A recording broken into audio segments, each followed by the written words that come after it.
Hello dear students, in today's lecture we are going to learn a new concept which is inertia. Actually students, he G inertia concept आहे ती तुम्ही 8th, 9th, 10th सगळीकडे शिकणार आहात. Okay, as it is हा part तुम्हाला 9th स्टँडर्डमध्ये देखील आहे. सो नीट लक्ष देऊन ऐका. What is inertia? Inertia is a tendency of an object or you can say body. Okay, so it is a tendency of an object or a body to remain in a state. If it is steady, then it will tend to remain steady, and if it is in motion, then it will tend to remain in motion.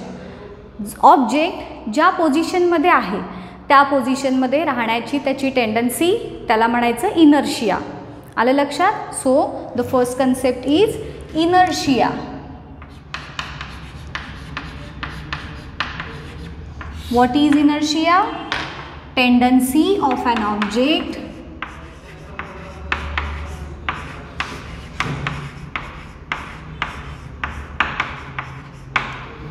to oppose or to resist change in state.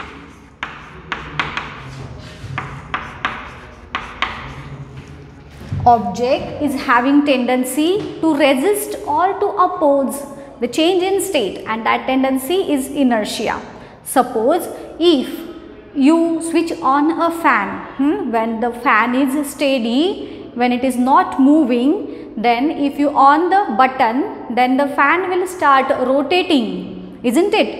But it will increase its speed eventually and steadily. पटकन असं होणार आहे का की fan तुम्ही on केलात आणि लगेचच त्याचा स्पीड एकदम फास्ट झाला? No, the speed will increase slowly and after certain time it will attain a stable speed, isn't it? आधी हळूहळू त्याचं स्पीड वाढणार. कधी? जेव्हा स्टेडी फॅनला तुम्ही बटन ऑन करून स्टार्ट करता तेव्हा. सो इनिशियली तो फॅन कसा असतो? स्टेडी मोशनमध्ये. पटकन ती स्टेट सोडून दुसऱ्या स्टेटमध्ये येण्याला त्याची जी बॉडी असते it will oppose, it will resist. तो पटकन दुसऱ्या स्टेटमध्ये जाणार नाही, आणि ही जी ॲबिलिटी आहे it is called as inertia. या इनर्शिया जे आहे it is having 3 types. We are going to study 3 types of inertia. The first is inertia of state or inertia of position, inertia of direction or directional inertia, and inertia of rest. Okay, so one by one हे inertia जे आहेत ते आपण study करूयात. First inertia जो आहे it is inertia of rest.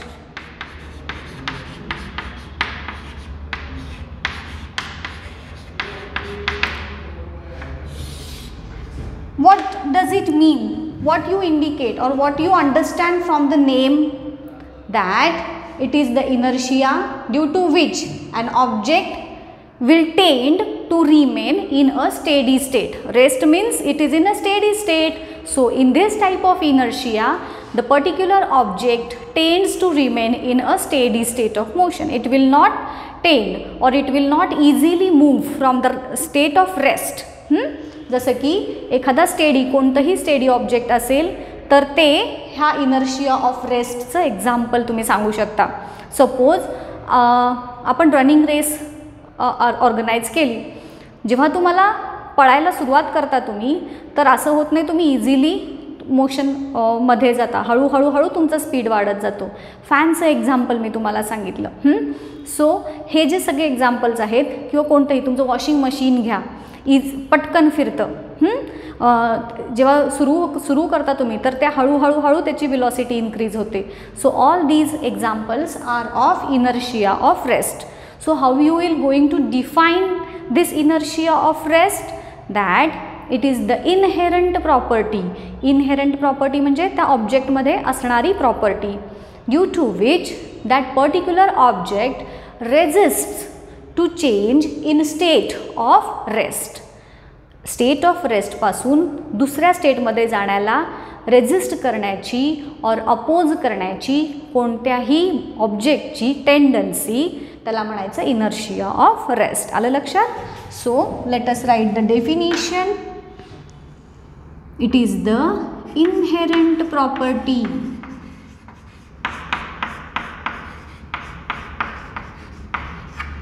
of an object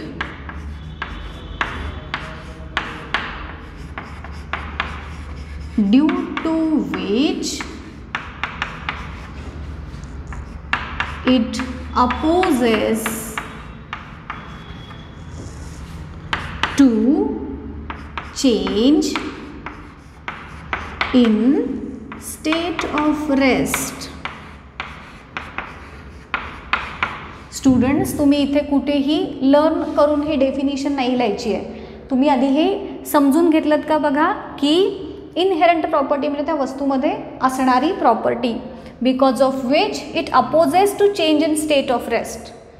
हां, रेस्टच्या पोझिशनमधून बाहेर पडण्यासाठी अपोज करणारी ॲबिलिटी, त्याला म्हणायचं inertia of rest. Do not try to learn this, just try to understand this concept. Okay, so इथे याचं एक्झाम्पल काय काय सांगणार. What is the example? A fan tends, किंवा आपण थोडंसं वेगळं सेंटेन्स करू. A fan will start rotating slowly when the button is on. Button on केल्यानंतर फॅन आधी रोटेट स्लोली होणार आणि देन त्याची वेलॉसिटी इन्क्रीज होणार. So this is the first concept of inertia, that is inertia of rest. Then the next is inertia of motion.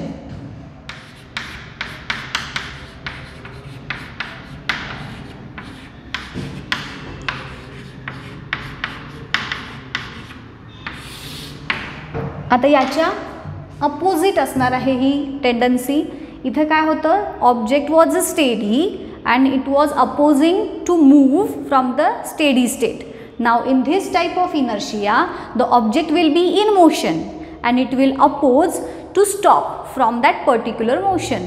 Object इथे मोशनमध्ये आहे, movement त्याची चालू आहे and it will resist to change the state of motion and to become steady. Steady व्हायला हे object oppose करणार असा याचा अर्थ आहे. मग डेफिनेशन याच्यासारखीच तयार करायची. डिफरन्स काय लिहायचं फक्त की इथे जे आहे ना स्टेट ऑफ रेस्ट, तिथे फक्त तुम्ही काय लिहिणार, चेंज इट्स मोशन. छोटासा फरक. आणि तुम्हाला ह्या तिन्ही डेफिनिशन, ह्या तिन्ही टाईपचे इनर्शिया जे आहेत ते खूप इम्पॉर्टंट आहेत. कोणत्याही एक्झाममध्ये तुम्हाला विचारले जाणार. अँड मोर ओव्हर तुम्हाला ह्या कन्सेप्ट्स माहिती असणं फॉर फ्युचर नॉलेजसाठी हे खूप इम्पॉर्टंट आहे. आणि म्हणून हे लक्षात कसं ठेवायचं त्याची ट्रिक मी काय सांगते बघा. ह्याच्यावरून ही डेफिनिशन कशी तयार करायची बघूया. इनहेरंट प्रॉपर्टी तुमची ॲज इट इज असणार. सो स्टार्ट करूयात आपण डेफिनिशन फॉर्म करायला. It is the inherent property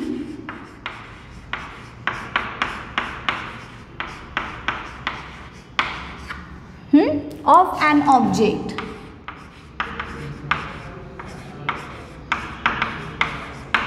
due to which it opposes, सगळं ॲज इट इज लिहितोय आपण. due to which it opposes to change, opposes to change in. आता it state of रेस्टच्या ऐवजी काय लिहिणार, it change in motion, change in its motion. बघा definition बाकी सुरुवात सगळी सेम आहे. What ever the changes this much only. Here you will end like state of rest and here you will end this definition as change in its motion. आलं लक्षात. whenever an object is in motion it will tend to remain in motion only. it will oppose or it will resist to stop. जसं की moving fan. If a particular fan is moving, then what will happen when we switch off the button? Then it will reduce its velocity will decrease, and after some time it will stop, isn't it? Object तुमचा जो fan आहे तो काय होणार, button of केल्यानंतर त्याची velocity हळूहळू कमी होणार आणि थोड्या वेळानं तो थांबणार. So that is example of inertia of motion. आता तेच इथे कसं लिहूयात, अ fan will continue to rotate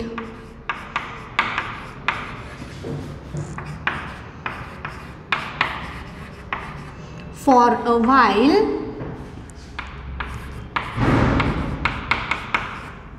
even when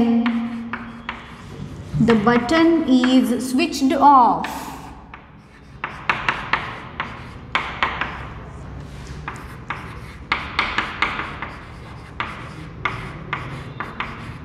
button switch off केल्यानंतर सुद्धा तो फॅन हा कंटिन्यू रोटेट होणार काही वेळासाठी, and after some time it will completely stop. So this is inertia of motion. अजून एक एक्झाम्पल सांगते, तुम्ही सगळ्यांनी हे एक्सपिरियन्स केलेला असेल. When we are travelling in a bus or when we are traveling in a car, then when the car is in motion and suddenly when the driver applies a brake, what happens? We all passenger move forward, isn't it? जेव्हा break दाबला जातो, गाडी मोशनमध्ये असते, गाडी मूवमेंटमध्ये असते, आपण सगळे देखील त्या गाडीबरोबर आपली बॉडी देखील मोशनमध्येच असते. जेव्हा ड्रायव्हर ब्रेक अप्लाय करतो दॅट टाईम काय होतं बघा. आता काय काय त्याच्यामधली जी मेकॅनिझम आहे की तेव्हा काय होतं एक्झॅक्टली सांगते. When we are sitting on the benches और on the seats of the bus, then when the driver applies brake, the part of our body, जो आपला बॉडीचा पार्ट त्या बसच्या कॉन्टॅक्टमध्ये आहे तो पार्ट बस बरोबर थांबला, isn't it? आणि हा जो वरचा पार्ट आहे अप्पर पार्ट की जो बॉडीचा पार्ट बसच्या कॉन्टॅक्टमध्ये डायरेक्टली येत नाही, हा पार्ट आपला बसशी जोडलेला नसतो ना, आपण असे बसलेला असतो किंवा बरेचदा जरी असे बसलेला असलो टेकून तरीसुद्धा हा जो अप्पर बॉडी पार्ट आहे तो काय होतो. आता बघा ब्रेक दाबला, गाडी थांबली, बट हा जो अप्पर बॉडी पार्ट आहे it will tend to remain in motion, तो बसच्याच मोशनमध्ये असणार आहे. कारण का तर त्याच्यामध्ये इनर्शिया आला आणि म्हणून ब्रेक दाबल्यानंतर बघा काय होतं, आपण पटकन पुढे जातो.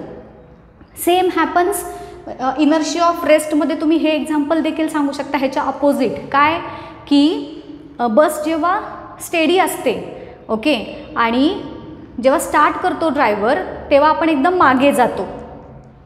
So that example you can tell in inertia of rest. का बस स्टेडी असते तेव्हा आपली बॉडी पण स्टेडी असते.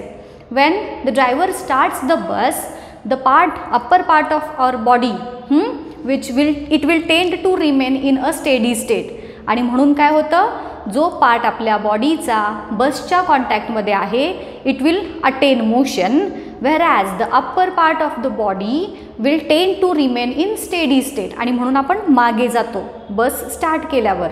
हे इनर्शिया ऑफ रेस्टचं एक्झाम्पल झालं. whereas गाडी चालू असताना जेव्हा ड्रायव्हर ब्रेक अप्लाय करतो तेव्हा आपली बॉडी पुढे जाते, हे इनर्शिया ऑफ मोशनचं एक्झाम्पल झालं. आलं लक्षात? So these are the two types of inertia. Now the third one is inertia of direction. Next is inertia of direction.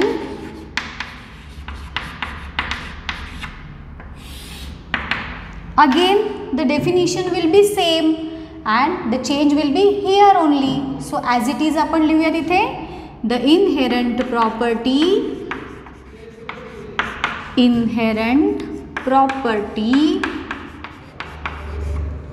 of an object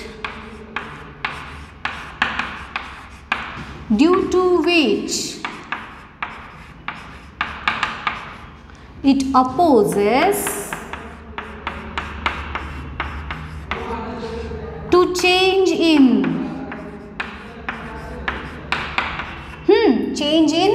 it's motion, त्याच्याऐवजी आपण काय लिहिणार, डिरेक्शन. सो एकच definition आपण learn केली आणि त्याच्यावरून ह्या 3 डेफिनिशन फॉर्म केल्या. आलं लक्षात. So you are going to use this trick to learn all the 3 definitions of inertia. आता इथे काय आहे बघूयात ह्याचं एक्झाम्पल. काय सांगितलं इथे की it is the property of an object due to which it opposes to change its direction. आता याच्यामध्ये बघा बसचंच एक्झाम्पल घेऊ आपण. See when we are passing through घाटातून जेव्हा गाडी जात असते तेव्हा बसची डिरेक्शन जेव्हा चेंज होते, गाडी जेव्हा टर्न होते, that time the passengers which are sitting in the bus will tend to move in the opposite direction of the bus. बस ज्या बाजूला वळते त्याच्या अपोजिट बाजूला पॅसेंजर मूव्ह होतात. हे तर सगळ्यांनी एक्सपिरियन्स केला आहे. So that is example of inertia of direction. काय होतं ह्या केसमध्ये की बसच्या डायरेक्शनमध्ये आपले पॅसेंजरची बॉडी पण जात असते आणि जेव्हा बसची डिरेक्शन चेंज होते that time the upper parts of the body will tend to remain in the same direction in which the bus is going, whereas the lower part, whereas the upper part will be in another state. And hence when we are going through the ghat region and when the bus turns, the upper part of the body will move in other direction of the direction of the bus. बस ज्या डायरेक्शनमध्ये जाते त्याच्या opposite डायरेक्शनने काय होणार, तुमच्या बॉडीचा upper part हा move होणार. This is the example for inertia of direction. So ह्या 3 कन्सेप्ट्स तुमच्या लक्षात आल्या. Inertia of motion, inertia of direction and inertia of state किंवा रेस्ट. ओके. आता ह्याच्यावरती तुम्हाला क्वेश्चन्स विचारले जातात सायंटिफिक रिझनसाठी. जसं की आपण जेव्हा सतरंजी झटकतो बघा, धूळ झटकण्यासाठी आपण काय करतो, मॅट जी असते आपली सतरंजी चटई ती आपण अशी झटकतो. झटकल्यानंतर काय होतं रे, that carpet will be set into motion whereas the dust which is present in the carpet will remain in the steady state. Dust जी आहे ती स्टेडी राहण्याची टेंडन्सी असेल, whereas आपण झटकल्यामुळं जे कार्पेट आहे it will be in motion. आणि ह्या दोघांच्या इनर्शियाच्या मधल्या असणाऱ्या डिफरन्समुळे डस्ट आणि कार्पेट, डस्ट जी आहे ती कार्पेटपासून वेगळी होणार. आलं लक्षात. So this is one question.